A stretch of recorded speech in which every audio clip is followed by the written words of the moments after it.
नमस्कार मंडळी, श्री स्वामी समर्थ. उद्या 21 ऑक्टोंबरला आलेले आहे लक्ष्मीपूजन, लक्ष्मी कुबेर पूजन. या दिवशी आहे दिवाळी. या दिवशी आपल्याला हे लक्ष्मीपूजन धनवृद्धीसाठी, आर्थिक वृद्धीसाठी खूप महत्त्वाचे मानले जाते.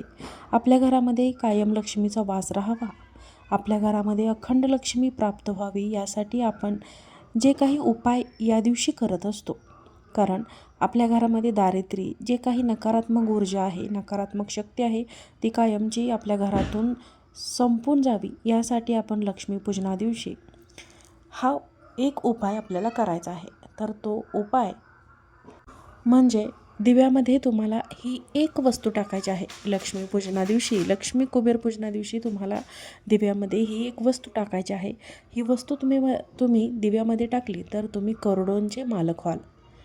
तर ती वस्तू कोणती टाकायची, कधी टाकायची, केव्हा टाकायची, हे जाणून घेण्यासाठी या व्हिडिओखाली एक त्रिकोण दिसेल, त्या त्रिकोणावरती तुम्ही क्लिक करा, म्हणजे तुम्हाला संपूर्ण व्हिडिओ मिळून जाईल. धन्यवाद.